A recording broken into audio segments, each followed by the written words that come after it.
Semaine 9, jour 5. Bonjour et bienvenue à Dieu au quotidien, notre série d'études méditatives sur l'Évangile selon Jean. Aujourd'hui, nous en sommes au 5e et dernier jour de notre étude du chapitre 9. Et nous examinerons ensemble les versets 35 à 41.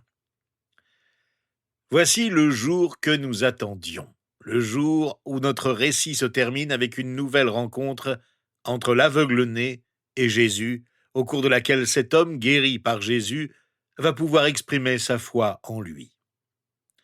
Tout au long de cette semaine, nous avons examiné le conflit que ce signe miraculeux a créé dans Jérusalem. Ce conflit montre combien les opposants à Jésus sont aveuglés par leurs préjugés. Et dans ce conflit, on discerne les raisons pour lesquelles nous sommes aveugles spirituellement si nous laissons le doute nous envahir, si nous restons plongés dans notre orgueil et si nous permettons à nos préjugés de dominer notre réflexion. Nous ne sommes pas forcés d'en rester là. À la fin de notre chapitre, nous lisons qu'il y a une solution heureuse à nos conflits. La résolution du conflit se résume à un mot: confiance. Lisons ensemble les versets 35 à 38 de notre chapitre. Jésus apprit qu'il l'avait chassé. L'ayant rencontré, il lui dit: « Crois-tu au Fils de Dieu ?» Il répondit: « Et qui est-il, Seigneur, afin que je croie en lui ?» « Tu l'as vu, lui dit Jésus, et celui qui te parle, c'est lui. » Alors il dit: « Je crois, Seigneur. » Et il se prosterna devant lui. Cet homme croit en Jésus et l'adore. Nous assistons à l'une des plus grandes expressions de foi et d'adoration de toute l'expérience du ministère de Jésus. Mais une question se pose ici. Pourquoi cela a-t-il pris autant de temps ? Pourquoi Jésus et l'homme mettent-ils autant de temps à se reconnecter ? Pourquoi Jésus attend-il que cet homme soit chassé du temple ? Quand nous en avons parlé hier, nous avons vu qu'être chassé du temple, c'est devenir séparé de son peuple. Cet homme a été privé de sa vie au sein de sa communauté. Pourquoi Jésus a-t-il donc attendu ce moment dramatique avant de prendre l'initiative et d'aller le trouver ? Il a attendu parce que son but n'était pas de protéger cet homme des conflits qu'il attendait, ni de le réconforter en ce moment, mais de l'amener progressivement à lui faire confiance. Jésus savait que cet homme avait besoin de guérir, mais qu'il avait aussi besoin de combler un besoin plus profond dans sa vie, celui de sa vision spirituelle. Ce récit nous apprend comment voir spirituellement. Il nous enseigne la confiance. Et comment voir spirituellement ? En confiant notre vie à Jésus-Christ. Nous constatons deux aspects de la confiance, l'illumination et l'engagement. D'abord, nous sommes éclairés par la lumière qui nous illumine et nous voyons. Puis vient l'engagement, nous décidons de faire confiance. C'est progressivement que l'aveugle guéri apprend qui est Jésus. Au verset 11, il dit de lui, « C'est l'homme qu'on appelle Jésus. » Il ne connaît que son nom. Au verset 17, alors qu'il parle aux pharisiens, il déclare, « Oh, c'est un prophète. » Il en sait donc plus sur Jésus. Il l'assimile au prophète de l'Ancien Testament. Mais ici, au verset 38, il interroge Jésus et lui demande s'il est le Messie. « Es-tu celui-là » La réponse de Jésus ne se fait pas attendre et l'homme s'incline dans la révérence et l'adoration. Notre vision de Jésus change lorsque nous comprenons que Jésus est beaucoup plus qu'un faiseur de miracles, qu'un homme formidable, qu'un prophète et un messager pieux.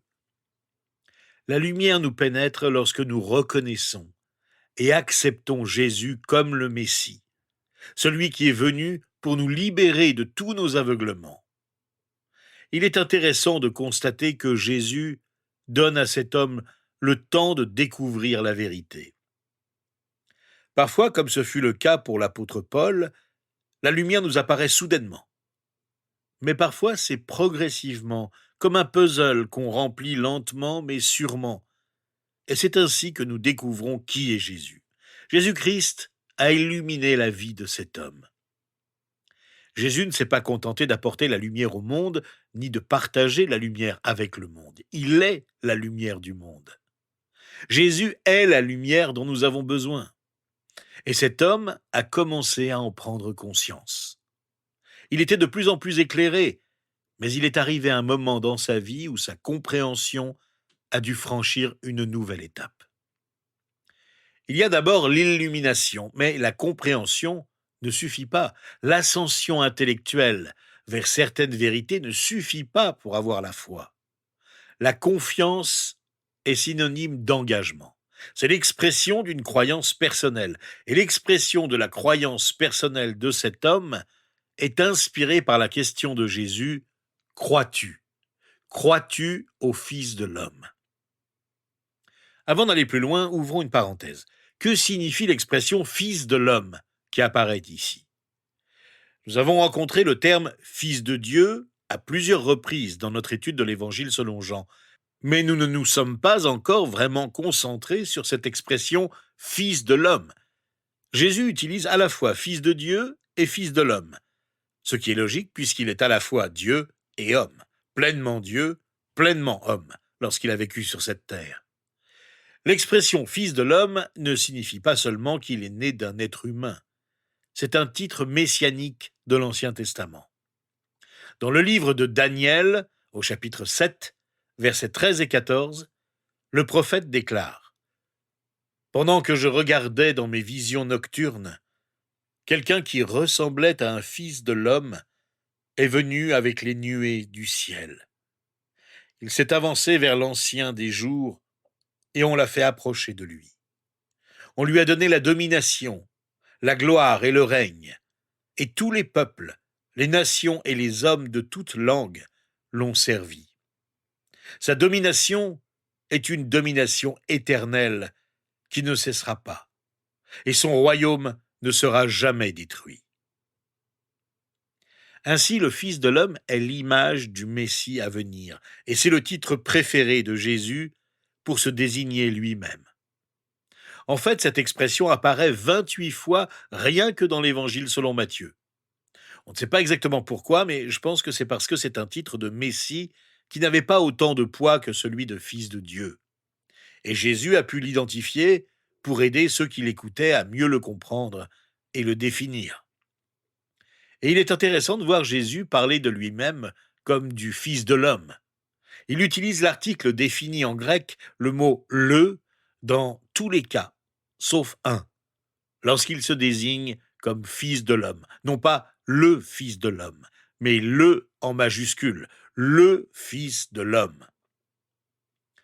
Dans notre langage courant, lorsque nous utilisons l'expression « l'homme », nous désignons la personne au centre d'une situation particulière. Mais quand Jésus se décrit comme le Fils de l'homme, il se présente comme la personne la plus importante, lui, le seul Dieu-homme à avoir jamais marché sur cette terre. Et Jésus dit à l'homme guéri de sa cécité, « Es-tu prêt à franchir le pas de l'engagement envers le Fils de l'homme, envers le Messie ?» Cet homme devait passer de l'illumination à l'engagement. Voyez-vous, beaucoup d'entre nous vivent une vie à deux doigts de l'engagement. Nous avons peut-être acquis une meilleure compréhension, nous avons aperçu la lumière, mais il est maintenant temps d'exprimer notre confiance. Il ne suffit pas d'être en compagnie de personnes engagées. Il faut s'engager pour soi-même. Croire sans agir n'est pas la foi. Celle-ci ne se manifeste vraiment qu'à partir du moment où l'on s'engage sur le chemin de la foi, en faisant totalement confiance à Dieu. Cet homme a fait le pas. Il s'est engagé, il a vraiment cru. Ce moment est-il arrivé dans votre relation avec Jésus-Christ? Croyez-vous seulement que sa grâce vous a touché? Croyez-vous seulement que Jésus est un prophète qui annonce des choses vraies et que vous aimez son enseignement? Avez-vous confessé « Je crois » ? Le signe que vous avez cru doit alors s'accompagner de l'adoration. Nous ne pouvons pas avoir la foi si nous ne l'exprimons pas dans la révérence profonde et l'adoration. Écoutons donc ce que Jésus a dit sur l'engagement à la fin de notre chapitre, au verset 39 à 41. Je suis venu dans ce monde pour un jugement, pour que ceux qui ne voient pas voient, et pour que ceux qui voient deviennent aveugles. Quelques pharisiens qui étaient avec lui entendirent ces paroles et lui dirent « Nous aussi, sommes-nous aveugles ?» Jésus leur répondit « Si vous étiez aveugles, vous n'auriez pas de péché. Mais en réalité, vous dites « Nous voyons ».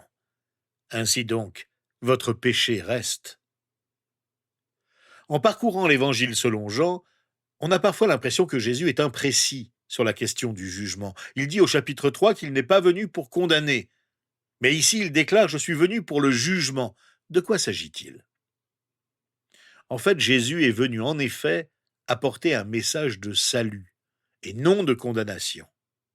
Mais en annonçant ce message, qui réclame notre foi et notre obéissance, Jésus révèle que ceux qui l'entendent et refusent de voir en lui la lumière qui illumine le monde se privent délibérément du salut dont ils ont pourtant besoin. Jésus leur annonce un message de vérité, mais ne va pas les forcer à croire coûte que coûte. C'est dans ce sens qu'ils sont sous le jugement de Dieu et se condamnent eux-mêmes par pur orgueil à rester aveugles. Ce sont ceux qui admettent qu'ils ne voient pas, qui confessent qu'ils ont des besoins dans leur vie et qu'il y a un vide dans leur vie. Ce sont ceux-là qui viennent à Jésus-Christ. Ceux-là voient vraiment la lumière et se laissent illuminer par elle. Dans ces versets, Jésus nous montre que c'est bien notre orgueil qui nous empêche de voir. L'orgueil est un choix. C'est une rébellion contre Dieu. Je fais le choix de vivre en fonction de ce que je pense voir, afin de pouvoir dire que ce que j'ai fait, je l'ai accompli moi-même, par moi-même, sans aucun recours aux autres et à Dieu. Qu'est-ce donc qui peut nous conduire à avoir confiance en Dieu ? C'est tout simplement l'opposé de l'orgueil, l'humilité. Je dois humblement admettre que je suis spirituellement aveugle avant de pouvoir voir recouvrer ma vue spirituelle. Imaginez une personne aveugle qui prétend y voir. Sa situation n'aurait aucun sens. Elle serait ridicule et dangereuse. Il en est de même pour ceux qui sont spirituellement aveugles. Choisissons plutôt de regarder à la lumière et répétons ensemble la prière que l'apôtre Paul a dite dans sa lettre aux Éphésiens, au chapitre 1, versets 18 et 19.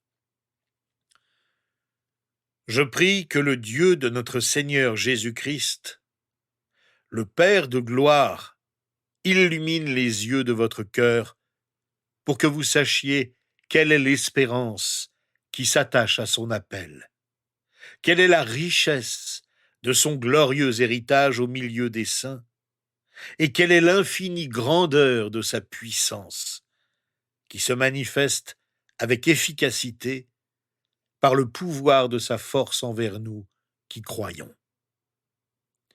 Ô Seigneur, ouvre les yeux de notre cœur pour que nous puissions voir ta lumière, pour que nous nous laissions illuminer par toi, pour que nous puissions accepter de tout cœur la foi que tu veux nous donner. C'est en ton nom que nous te prions. Amen. Rejoignez-nous donc la semaine prochaine. Nous allons étudier ensemble le chapitre 10 de l'Évangile selon Jean, qui est à mon avis l'un des chapitres les plus rassurants de toute la Bible.